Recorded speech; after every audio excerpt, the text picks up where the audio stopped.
Good afternoon, everybody. My name is Carl, I'm a recovery coach here at Capital Recovery Center. This is our Freedom Fridays meeting for the day. And the article I have here is a lifelong journey with key support systems. And it goes on to say addiction recovery is an ongoing process that goes beyond stopping substance use. It is an active process in which people restore their health holistically and build the resilience necessary for this purpose. It consists of creating a meaningful, balanced life, supporting continued personal growth and long-term recovery. It goes to say the development of new coping mechanisms is one of them. Repairing relationships, re-engaging with life in a way that promotes well-being. In addition, addiction recovery has 5 attributes. It is a lifelong process of change. It's holistic.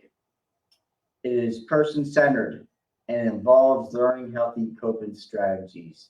It has multi-stages. So that's one of the things I was learned in recovery and early recovery is like, you know, first and foremost, we have to put down the substance, but recovery is way more than just stop using drugs and alcohol. But the first step is stop using. And then we talk about fractured personalities, and we have a lot of trauma, guilt, shame. We have a lot of things that we have to work on that recovery asks of us, right? And that's all through having mentors and sponsors and people in my network that also in recovery that can help me and guide me to be a better person, right? But yeah, it goes way beyond just stop using drugs and alcohol. And, because we can have a fixed belief of, oh, well, I'll stop using drugs and alcohol, so I'll be okay, right? And yeah, for a short amount of time, I think.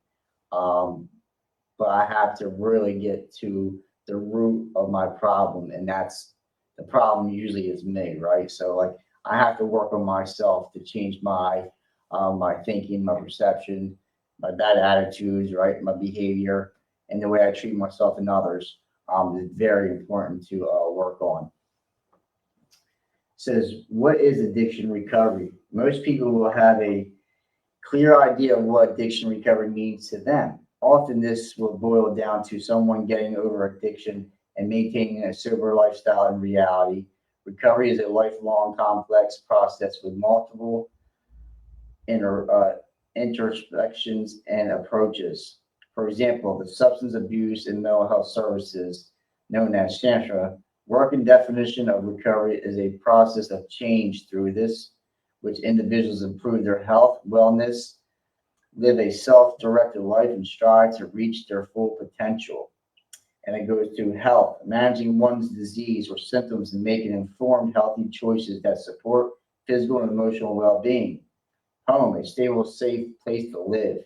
Community, having relationships that provide support, friendship, love, and hope, and purpose. Conduct meaningful everyday activities such as work or artistic projects. And like I said, health, home, community, and purpose. And like if we can focus on some of those things in recovery, like we can achieve some long-lasting sobriety. And this last one here, purpose, that's something I never thought, like I didn't have a purpose in life. When I was in active addiction, my purpose was just using day in, day out, right? Like I didn't have a healthy environment. And we talked about home, like a stable place to live. I was always running the streets or living here, living there. I was always on the go, right? I was never taking care of myself.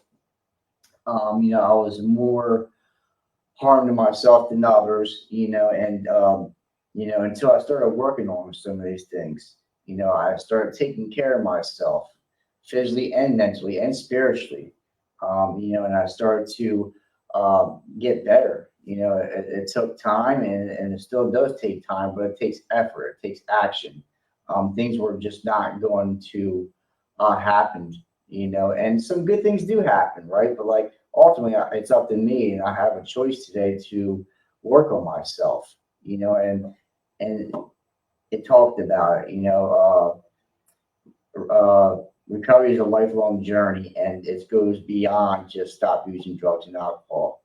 And I experience a lot of freedom in recovery, right? But that does take action, it does take work, and it just doesn't happen overnight. It says to build on the definition of recovery, practically always remember recovery is unique to you and you control your path. Recognizing the need for change is the first step in recovery. Culture impacts recovery. Peers and friends support recovery. Recovery is evidence-based. Recovery is possible. Yes, recovery is possible. Um, at one point in my life, I didn't think recovery was possible for me, right? Because I was locked and loaded. My mind is a dangerous place to be. When I was isolated and I cut myself off from the world. I was very locked and loaded in the state of mind that was negative, right? I beat myself up so bad. I stripped myself from a lot of things, and I didn't think I was capable of having a healthy life or having healthy relationships. Um, because my life consists of using drugs and alcohol since I was 12 or 13 years old.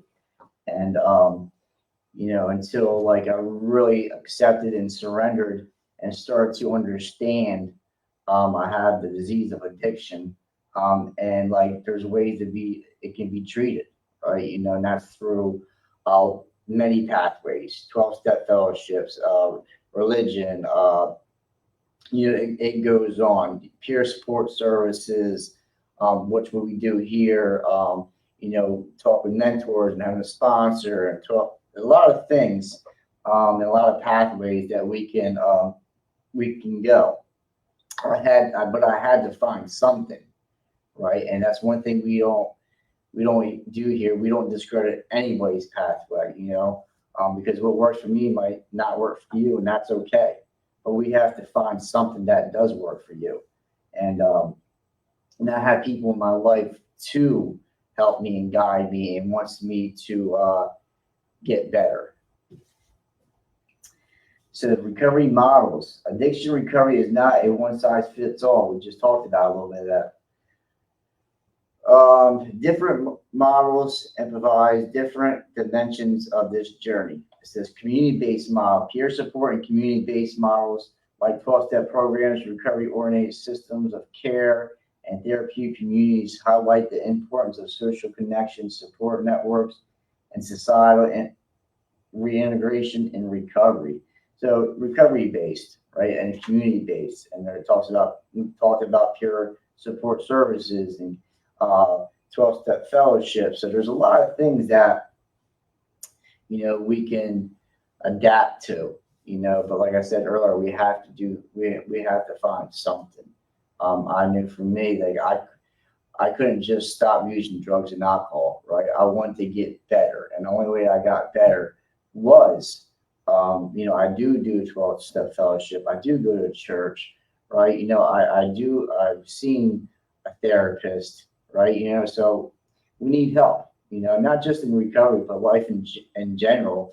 We all need help. We all need support. We all need guidance. And until I started working on these things, as before, I didn't, right? I didn't want to put the work in. And, you get what you put in, and I was putting no work in, and, I kept on this cycle of using, right? And almost killed me.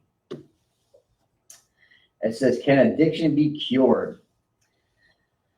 It says NIDA defines addiction as a chronic disease. The word to note in this definition is chronic. Therefore, addiction cannot be cured. In this traditional sense, just like another chronic disease like diabetes, high blood pressure, cannot be cured.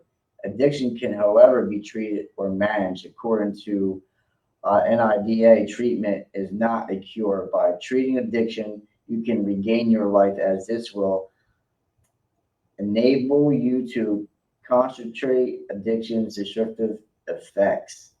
Effective addiction treatment combines with both medication and therapy. Medications are used especially for opiates, alcohol, and nicotine to manage withdrawal symptoms, reduce cravings, prevent relapse.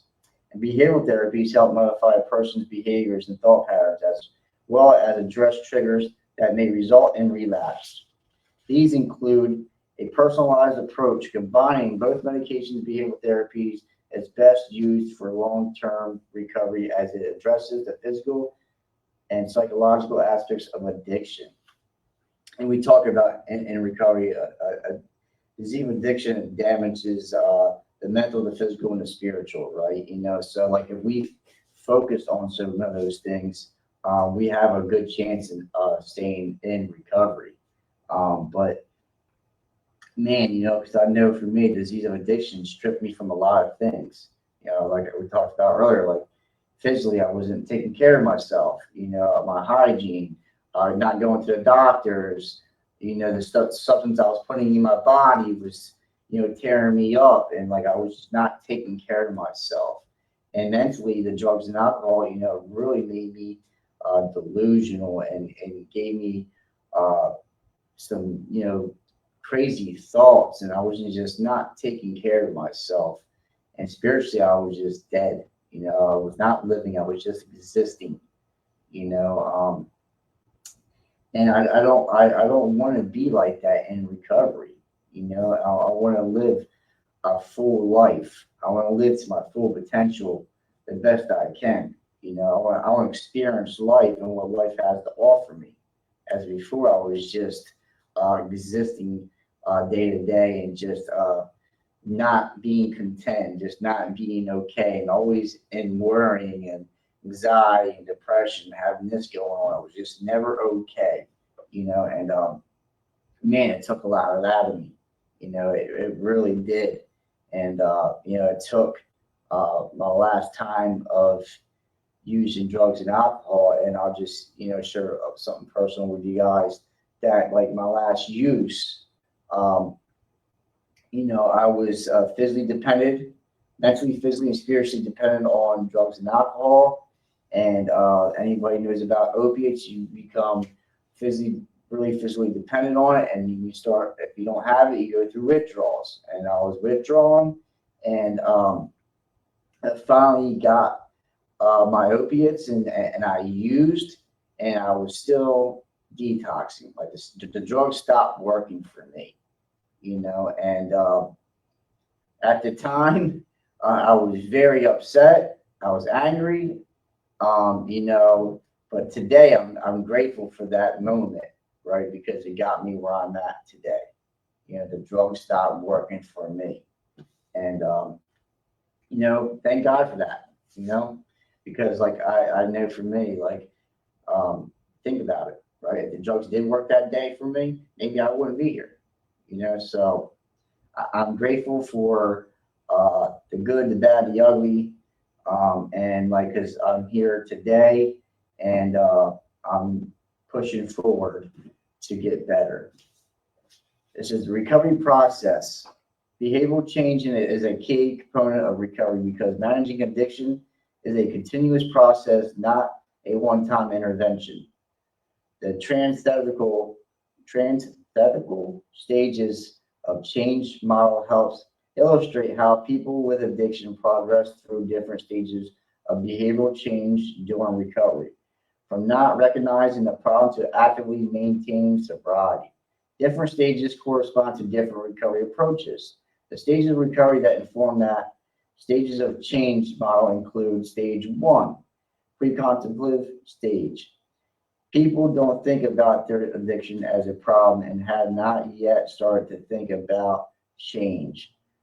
And so in the beginning, it talks about like stage 1, like we're in denial. We don't have a problem. It's everybody else.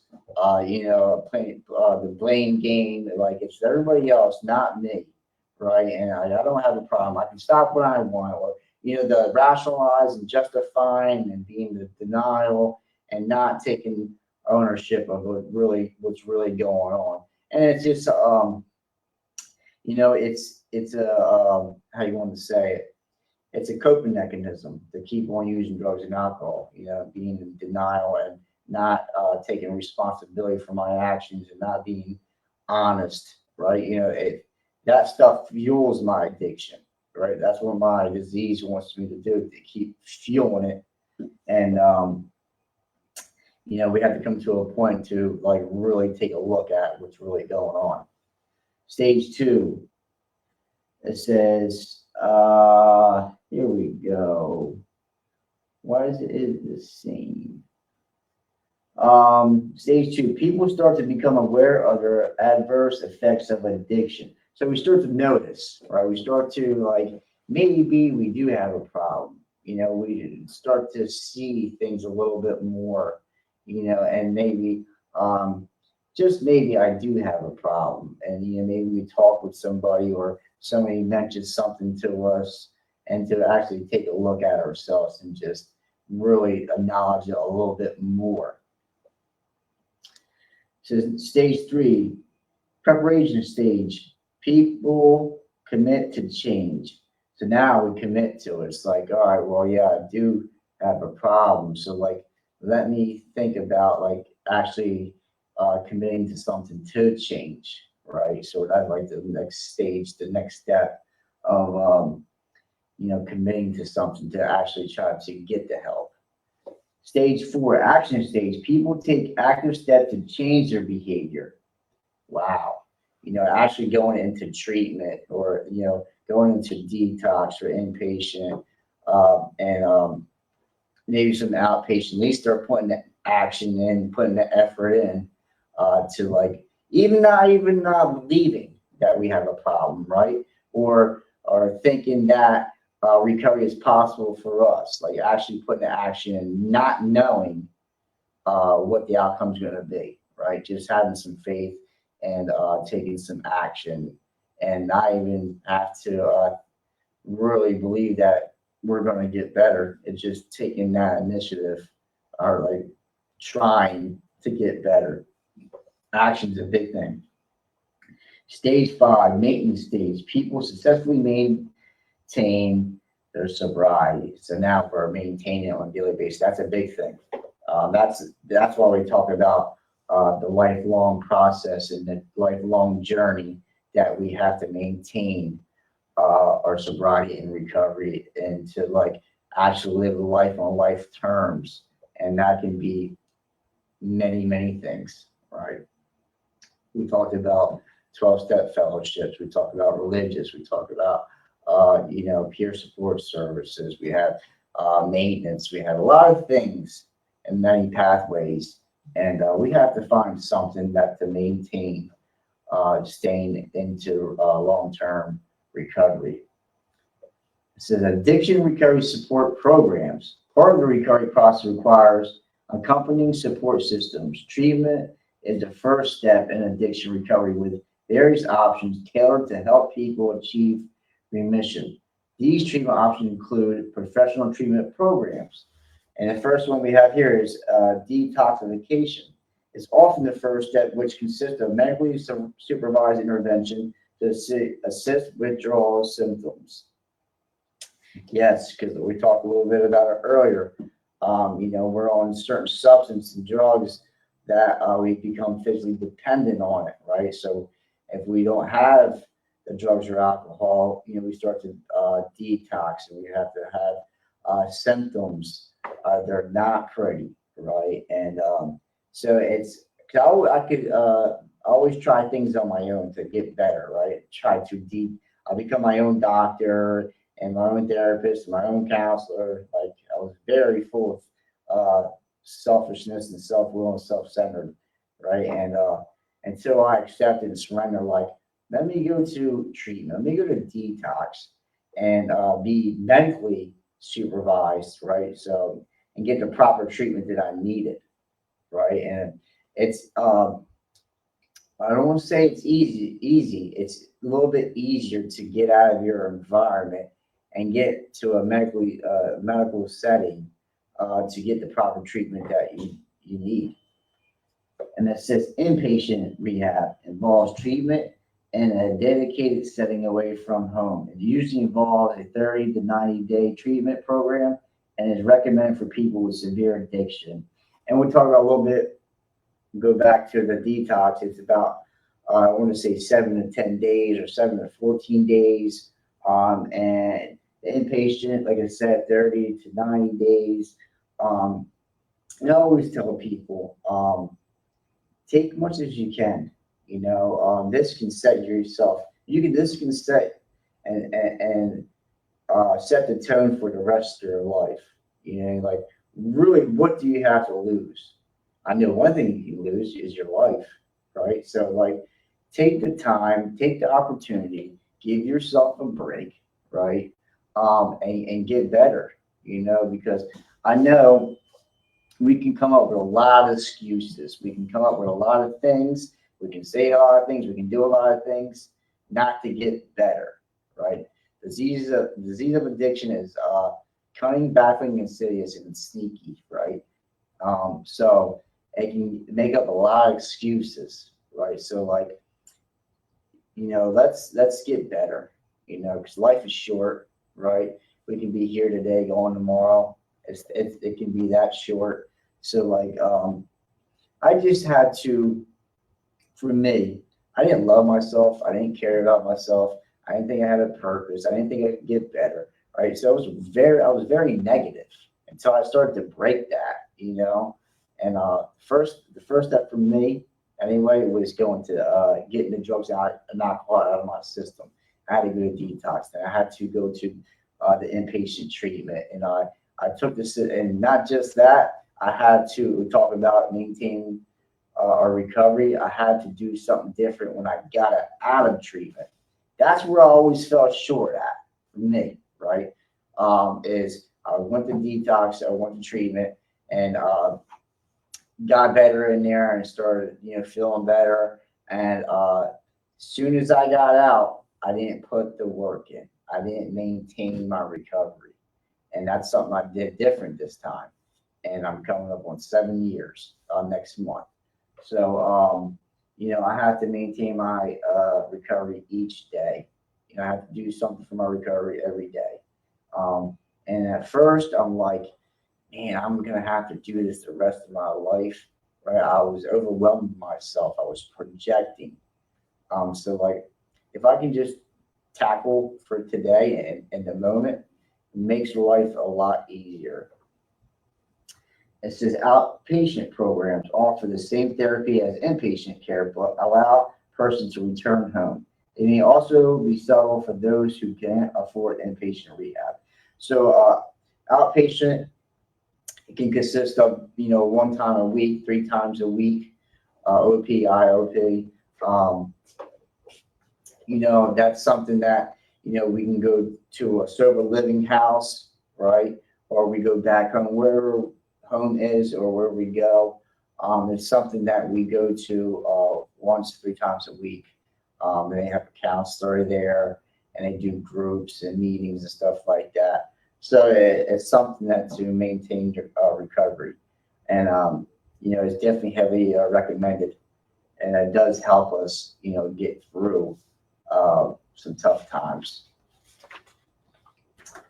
And it says long-term recovery. So recovery from addiction is an ongoing, lifelong process. Long-term recovery does not have a specific time frame. It is often associated with various protective factors such as participation in 12-step programs, social community support, and supporting factors like employment, stable housing, friends, family, and a sense of purpose. Even well-established support groups in recovery, some challenges may test individuals in ways support groups can't help with. One of these challenges people may face in long-term recovery is post-acute withdrawal syndrome, PAWS. As a person with PAWS can experience psychological withdrawal symptoms that can last for months and even years after stopping using drugs. Addressing these symptoms can significantly improve a person's chances of long-term recovery and their experiences. Yeah, so like everybody's different, right? And depending on what you used, we can experience some long-term effects. thank God, mine was just, you know, a short period of time of being physically and mentally, you know, detoxing from the drugs and alcohol. But sometimes, you know, there's long-term effects, right? It talked about months, right? Or it can be I've seen some people's mental state from certain substance don't come back, right? And that's got to be treated also. Just to touch on that, you know, we talk about just like the disease of addiction from the drugs and alcohol, we also have uh, some things we have to take care of that in that our mental state. Sometimes medication is needed, you know, and counseling and therapy. You know, all that stuff helps us maintain a life that we don't want to go back to using drugs and alcohol. You know, we have to get better, and everybody's recovery pathway is different. Um, Sometimes people's mental state needs to be addressed first before the drugs and alcohol, and that's okay too, right? Because we have to find out what works for us, you know, because I want to experience long-term recovery. I don't want to get in here and experience the freedom I did and go back out to use, right? I want to continue to get better. And like I said, everybody's different, you know, so we have to find out what we need to do to get you better. So that was it for our Freedom Fridays meeting for the day, a lifelong journey with key support systems. I want you guys to have a great weekend. My name is Cole. I'm one of the recovery coaches here at Cap Recovery Center. Until next time, we'll see you later.